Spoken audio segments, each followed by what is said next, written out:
नमस्कार, मी Vishwajit. News अनकटच्या sports अपडेटमध्ये आपलं स्वागत.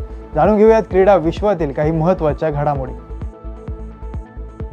क्रिकेट विश्वातून एक मोठी बातमी समोर आली आहे. ICC अर्थात आंतरराष्ट्रीय क्रिकेट परिषदेनं वुमन्स वर्ल्ड कप 2025 स्पर्धेचं वेळापत्रक जाहीर केलंय. या स्पर्धेच्या यजमानपदाचा मान हा भारताकडे आहे. या स्पर्धेला 30 सप्टेंबरपासून सुरुवात होणार आहे. साखळी फेरीत 19-28 सामने खेळवण्यात येणार आहेत. राऊंड रॉबिन फॉर्मॅटनुसार ही स्पर्धा पार पडणार आहे. स्पर्धेत एकूण 8 संघ सहभागी होणार असून 5 स्टेडियममध्ये सामने होणार आहेत.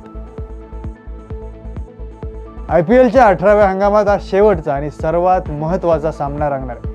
अनेक दिवसांच्या प्रतीक्षेनंतर आता रॉयल चॅलेंजर्स बंगळुरू विरुद्ध पंजाब किंग्स यांच्यात IPL ट्रॉफीसाठी महामुकाबला होणार आहे. अंतिम फेरीत विजयी होणाऱ्या संघाची IPL ट्रॉफी जिंकण्याची ही पहिलीच वेळ असणार आहे. त्यामुळे दोनही संघांत जोरदार चुरस पाहायला मिळणार आहे. दोनही संघांनी याआधी अंतिम फेरीत प्रवेश केला आहे, मात्र त्यांना IPL ट्रॉफी जिंकता आली नाहीये. त्यामुळे कोणता संघ 18 वर्षांची प्रतीक्षा संपवणार याकडे क्रिकेट चाहत्यांचं लक्ष लागून आहे.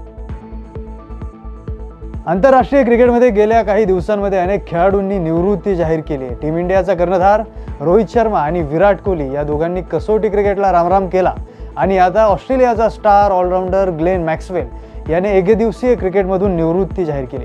तर त्यानंतर काही तासांतच दक्षिण आफ्रिकेचा अनुभवी विकेटकीपर बॅट्समन हेनरिक क्लासन यानं आंतरराष्ट्रीय क्रिकेटमधून निवृत्तीची घोषणा केली. भारतीय पुरुष व्हॉलीबॉल संघानं काव्हा मेन्स नेशन्स लीग 2025 या स्पर्धेच्या सेकंड राऊंडमध्ये त्यांच्या क्रॉसओव्हर सामन्यांमध्ये पाकिस्तानला हरवलं. पाकिस्तानचा संघ हा गट अ मध्ये पहिल्या स्थानावर होता. मात्र भारताच्या संघानं सुरुवातीपासून चांगला खेळ दाखवला आणि पाकिस्तानला एकतर्फी पराभूत करून दणदणीत विजय मिळवला. भारताच्या संघानं त्यांच्या कट्टर प्रतिस्पर्ध्यांना 1 तास 30 मिनिटात 25-15, 25-19 आणि 25-23 अशा सरळ सेटमध्ये पराभूत केलाय. सिंगापूर ओपन सुपर 750 बॅडमिंटन स्पर्धेत सात्विक साईराज रंकीरेड्डी आणि चिराग शेट्टी या भारतीय जोडीचा शानदार प्रवास अखेर संपुष्टात आलाय. पुरुष दुहेरीच्या उपांत्य फेरीत मलेशियाच्या आरोन चिया आणि सोह उई यिक यांच्या विरुद्ध त्यांना पराभव स्वीकारावा लागला. 64 मिनिटे चाललेल्या या सामन्यात 21-19, 10-21, 18-21 असा पराभव त्यांना पत्करावा लागला. भारतीय हौशी बॉक्सिंग महासंघाची सर्वसाधारण सभा रविवारी नवी दिल्लीत आयोजित करण्यात आली होती.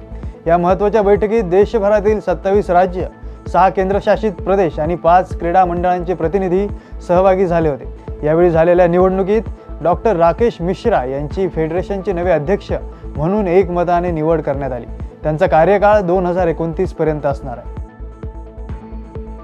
भारताचा 19 वर्षीय विश्वविजेता बुद्धिबळपटू डी गुकेश यानं 64 घरांच्या पटावर ऐतिहासिक चाल करत जागतिक क्रमवारीत पहिल्या स्थानावर असलेल्या नॉर्वेच्या मॅग्नस कार्लसन याला आज पराभूत केलंय. गुकेश यानं नॉर्वे बुद्धिबळ स्पर्धेतील क्लासिकल प्रकारात कार्लसन याच्यावर मात करण्याची ही पहिलीच वेळ आहे.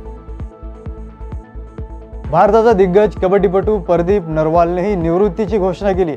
डुबकी किंग म्हणून ओळखला जाणारा प्रदीप हा प्रो कबड्डीच्या इतिहासातील सर्वात यशस्वी खेळाडू आहे. तर त्याने 3 विजेतेपदही जिंकले आहेत. पण त्यानं सोमवारी निवृत्तीची घोषणा करत सर्वांना धक्का दिलाय. नुकताच 31 मे आणि 1 जून दरम्यान प्रो कबड्डीच्या 12व्या हंगामाचा लिलाव झाला.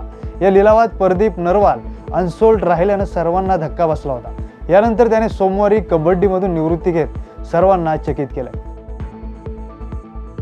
या बातमीसह स्पोर्ट्स अपडेटमध्ये इथेच थांबूयात. पाहत रहा न्यूज अनकट.